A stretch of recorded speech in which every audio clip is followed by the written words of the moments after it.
Good morning class, I am Rupesh Yadav. और हमारी class 8 का कौन सा चैप्टर चल रहा था? सेकंड चैप्टर चल रहा था, linear equation in one variable. ठीक है, तो इसकी हमने 2.1 पूरी एक्सरसाइज करा दी थी। 2.2 एक्सरसाइज 2.2 चलते हैं। एक्सरसाइज 2.2। तो बेटा 2.2 में देखो फर्स्ट एग्जांपल क्या है। एग्जांपल नंबर फर्स्ट क्या बोलता है कि अपनी क्वेश्चन बुक में से देखो, what should be added to twice the rational number minus 7/3 to get 3/7। बेटा किसी को अगर ऐसी माइनस प्लस करने में, इक्वल टू करने में या फिर डिवाइडेशन सब्ट्रैक्शन करने में प्रॉब्लम है तो बेसिक कैलकुलेशन की वीडियो देखो, उसमें सब समझ में आ जाएगा। ठीक है, what should be added to twice the rational number। तो twice the rational number of -3/7 -7/3 क्या बोल रहा है कि ट्वाइस द रैशनल नंबर। बोल रहा है कि ऐसी क्या संख्या ऐड करें किसमें, परिमेय संख्या -7/3 के दुगने में कि हमें कितना मिले, 3/7 मिले। कितना मिले? 3/7 मिले। तो क्या ऐड करेंगे? लेट माना number is x, number is x। ठीक है, तो हमने कोई नंबर माना, x माना, तो x में ऐसा क्या ऐड करें किसके ट्वाइस में, -7/3 के ट्वाइस में कि हमें क्या मिले, 3/7 प्राप्त हो। हमें क्या प्राप्त हो? 3/7 प्राप्त हो। बेटा मैंने आप लोगों को बताया है कि जब कोई हमें नंबर ऐसे मिलता है 2/5 × 3/7 तो हमें क्या करते हैं, ऊपर वाले का मल्टीप्लाई, नीचे वाले का मल्टीप्लाई, मतलब कि 2 3 6 और 7 5 35।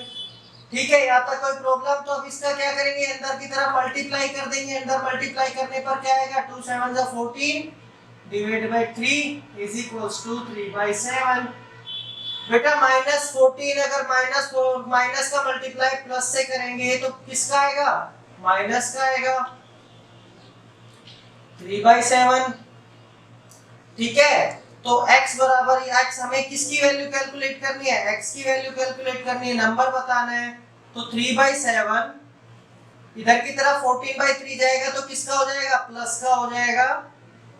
मैंने आपको बताया है कि प्लस अगर ट्रांसफर करते हैं तो माइनस में हो जाता है, माइनस ट्रांसफर करते हैं तो प्लस में हो जाता है, मल्टीप्लाई ट्रांसफर करते हैं तो डिवाइड में हो जाता है, और डिवाइड को ट्रांसफर करते हैं तो मल्टीप्लाई हो जाता है। इनका एलसीएम कितना आएगा बेटा, 21 आएगा। आप कैलकुलेट करना जानते हो, 3 टाइम्स। तो कैसे कैलकुलेट होता है, 21 में किसका डिवाइड देंगे, 7 का, और किससे मल्टीप्लाई करेंगे, 3 से, प्लस 21 में किसका डिवाइड करेंगे, 3 का, और किससे मल्टीप्लाई करेंगे, 14 से। किससे मल्टीप्लाई करेंगे, 14 से मल्टीप्लाई करेंगे। तो ऐसे करेंगे तो हमारे पास में ये कितना आ जाएगा, कितने टाइम्स डिवाइड हो जाएगा, 3 टाइम्स डिवाइड हो जाएगा, multiplied by 3 plus 7 × 14 divided by 21। तो 9 प्लस में 98, 14 से मतलब कितना होता है, 98 होता है। 9 + 14 तो 107 divided by 21। This is our answer. This is our answer होगा, ये हमारा आंसर हो जाएगा। ठीक है, यहाँ तक कोई डाउट थोड़ी ना है आप लोगों को। तो नेक्स्ट एग्जांपल आते हैं, 6th एग्जांपल। अगर कोई डाउट है तो बेटा इसको क्या पूरी वीडियो देखना है तो, और क्या दोबारा से वीडियो प्ले कर लो, रिप्ले कर लो, समझ में आ जाएगी चीज। इतने टफ कुछ भी नहीं था इसके अंदर। ठीक है, नेक्स्ट एग्जांपल नंबर 6 पढ़ते हैं। एग्जांपल नंबर 6 क्या बोल रहा है बेटा हमारा, एग्जांपल नंबर 6 बोल रहा है the perimeter of rectangle is 13 centimetre and it's width is 2/3/4। तो एग्जांपल नंबर 6 जो हमारा है उसमें बोल रहा है पेरीमीटर कितना दिया हुआ है, पेरीमीटर दिया हुआ है हमें यहाँ पर 13 सेंटीमीटर, और विड्थ कितनी दी हुई है, 2:2 मिक्स फ्रैक्शन ऑफ 3/4। बेटा अब देखो सिंपल सी चीज है, चीज मैं आप लोगों को बता देता हूं। पेरीमीटर क्या चीज होती है, पेरीमीटर का मतलब होता है सम ऑफ साइड्स। पेरीमीटर का मतलब होता है सम ऑफ साइड। हमें ये रेक्टेंगल दिया हुआ है, इसकी मान लो x दी हुई है, इसकी y दी हुई है, तो रेक्टेंगल में क्या होता है, आमने सामने की जो साइड होती है वो क्या हो जाती है, इक्वल हो जाती है। ठीक है, तो अगर ये x है तो ये भी कितना होगा, x होगा, ये y है तो ये भी कितना होगा, y होगा। बेटा पेरीमीटर का मतलब होता है कि इसका सम, इनकी सारी साइड्स का सम। लेट्स सपोज हमें कोई ऐसी कोई वैल्यू दी हुई है, हमें नहीं पता है क्या है, और इनमें x इसकी दी हुई है, y इसकी दी हुई है, z इसकी दी हुई है और a इसकी दी हुई है। हमें इसका पेरीमीटर कैलकुलेट करना है। पेरीमीटर कैसे कैलकुलेट करेंगे, साइडों का सम a + x + y + z। ठीक है, तो हमें क्या दिया हुआ है, पेरीमीटर ऑफ ए रेक्टेंगल। किसका दिया हुआ है, रेक्टेंगल का पेरीमीटर दिया हुआ है। आपको पता है रेक्टेंगल के पेरीमीटर का मतलब क्या है, कि हमें दी हुई है विड्थ, कितनी दी हुई है, 2:3/4। तो let length is equals to x। Length हम कितनी मान लेते हैं, x मान लेते हैं। ठीक है, तो अगर बेटा इसकी ये 2/3/4 है, इसका मतलब x क्या होगा, ये होगा। तो आपको पता है सामने वाली साइड क्या होती है, सेम होती है, तो ये भी कितना हो जाएगा, 2:3/4, और ये कितना हो जाएगा, x हो जाएगा। पेरीमीटर का मतलब क्या होता है, इन सारी साइड्स का सम, इन सारी साइड्स का सम। तो perimeter of rectangle is equals to x + x + 2:3/4 + 2:3/4। Perimeter of rectangle कितना दिया हुआ है, हमें गिवन है, कितना दे रखा है, 13 सेंटीमीटर दिया हुआ है। x + x कितना हो जाएगा, 2x हो जाएगा। प्लस में इनको ऐड करेंगे, पहले इनको ऐसे कर लेते हैं, ये कितना हो जाएगा, 4 2 8 और 3 11/4 + 11/4, तो 2x, ये कितना हो जाएगा, 20/4। आपको पता है कैसे निकाला है, सिंपल सी चीजें हैं। अब देखो बेटा 2x, तो अपन क्या करेंगे, हमें किसकी वैल्यू कैलकुलेट करनी है। देखो बेटा ऐसे क्वेश्चंस में हम क्या करते हैं, हमें किसकी वैल्यू कैलकुलेट करनी है, x की वैल्यू कैलकुलेट करनी है। तो x के अलावा जो नंबर्स होते हैं उनको हम क्या कर देते हैं, ट्रांसफर कर देते हैं। अगर मैं इस साइड इसको ट्रांसफर करूंगा तो मैंने आपको बताया था प्लस का नंबर है, तो इधर की तरफ आके किसका हो जाएगा, माइनस का हो जाएगा, और इधर क्या बच जाएगा, ओनली 2x बच जाएगा। ठीक है बेटा, यहाँ तक कोई प्रॉब्लम आप लोगों को आई थिंक नहीं होनी चाहिए। अब मैं क्या करता हूँ, मैंने इसको क्या कर लिया, 2x को इधर लिख लिया, बाकी नंबर्स को उधर ले जाता हूँ। ठीक है, अगर मैं इसको मैंने एक बार बताऊं, मैं a = b लिखूं या b = a लिखूं, बात तो एक ही है, बात तो सेम ही है। तो यहाँ पर देखो एलसीएम कितना आएगा, 4। कितना एलसीएम आएगा, 4। 13 4 से कितना होता है, 52 - 22, ये कितना हो गया, 2x। तो 15 में से 22 गया तो कितना बच गया, 30/4। आपको पता है 2x यहाँ पर किसका है, मल्टीप्लाई का है, किसका है, मल्टीप्लाई का है। दूसरी तरफ जाएगा तो किसका हो जाएगा, डिवाइड का हो जाएगा। तो x = 30/4 / 2। आपको पता है बेटा, मैंने आप लोगों को बताया है 30/4। अगर डिवाइड में कोई नंबर आता है तो हम उसको कैसे लिख सकते हैं, 1/2 लिख सकते हैं। आपस में क्या हो जाएगा, 2 से कितने टाइम्स कट गया, 15 टाइम्स कट गया, तो 15/4 सेंटीमीटर।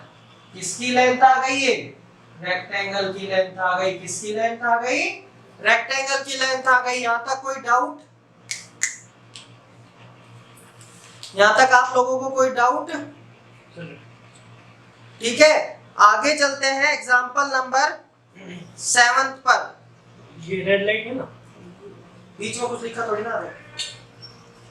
तो एग्जांपल नंबर 7 पर चलते हैं बेटा। एग्जांपल नंबर 7 पढ़ो आप लोग, क्या है तो इसको समझा। एग्जांपल नंबर 8 करने से पहले मैं आपको छोटी छोटी कुछ चीजें हैं वो बता देता हूँ। जैसे हमें कोई नंबर देते हैं 2x, इसका मतलब क्या होता है बेटा, इसका मतलब होता है 2 × x, 2 × x। हमें कोई नंबर देता है 3xy, तो इसका मतलब होता है हमें 3 × x × y।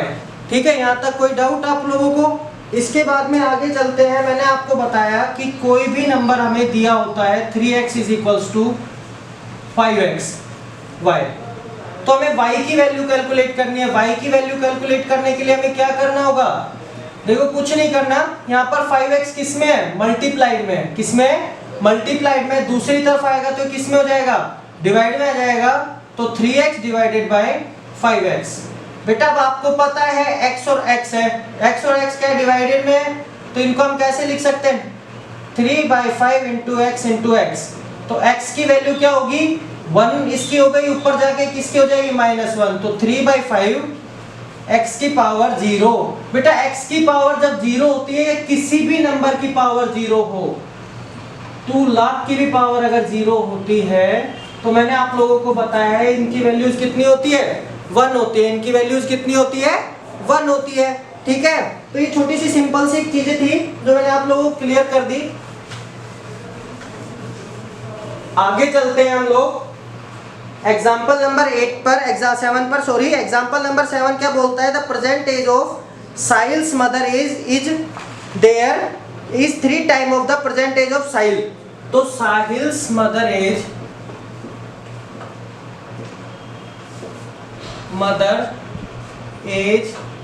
is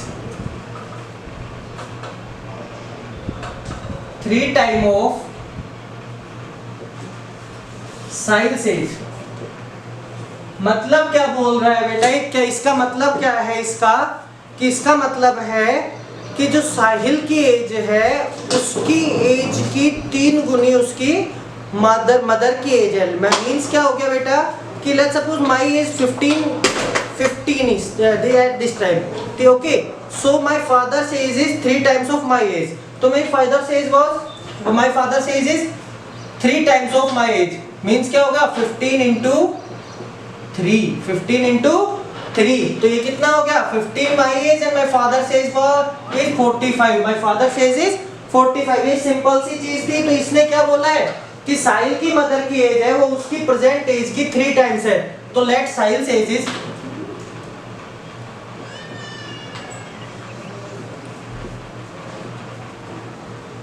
is equals to x, so Sahil's mother's age is equals to 3x। Sahil's की मदर की एज की कितनी हो जाएगी? 3x हो जाएगी। आफ्टर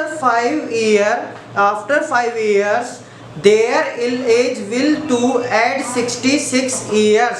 ठीक है, आफ्टर 5 years क्या बोल रहा है कि 5 साल के बाद their ages, उनकी as will add to 66 years। मतलब कि उनकी जब हम 5 साल के बाद उनकी एज को ऐड करेंगे तो वो कितनी हो जाएगी? 66 हो जाएगी। कितनी हो जाएगी? 66 हो जाएगी। तो आफ्टर 5 ईयर साहिल की एज कितनी हो जाएगी? x + 5, और आफ्टर 5 ईयर मदर की एज कितनी हो जाएगी? 3x + 5। होगी कि नहीं होगी बेटा? देखो अभी मेरी 15 थी, मेरी फादर की 45 थी। आफ्टर 5 ईयर मेरी कितनी हो जाएगी? 20, और मेरे फादर की कितनी हो जाएगी? 50 हो जाएगी।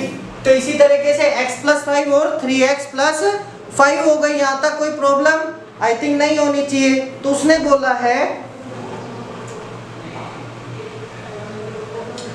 बोला है कि इन दोनों का ऐड कितना हो जाएगा? Add of their age is 66, so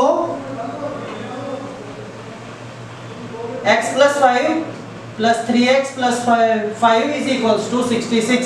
तो x + 5x 3x कितना हो गया? 4x, और ये कितना हो गया? 10। मैंने आपको बताया है x की वैल्यू कैसे कैलकुलेट करेंगे। 10 को उधर ले जाओ, 66 - 10, 4x is equals to 60, x is equals to 15। Okay, तो 15 उसकी एज होगी, x की वैल्यू हमने कैलकुलेट की थी प्रेजेंट एज में, और उसकी मदर की एज कितनी होगी? 45। कोई डाउट यहाँ तक? अगर कोई डाउट हो तो मुझे व्हाट्सअप करो आगे के लिए। Thank you. ठीक है, और कोई प्रॉब्लम हो तो मुझे व्हाट्सअप करके बताओ, डिस्क्रिप्शन में मेरा नंबर है।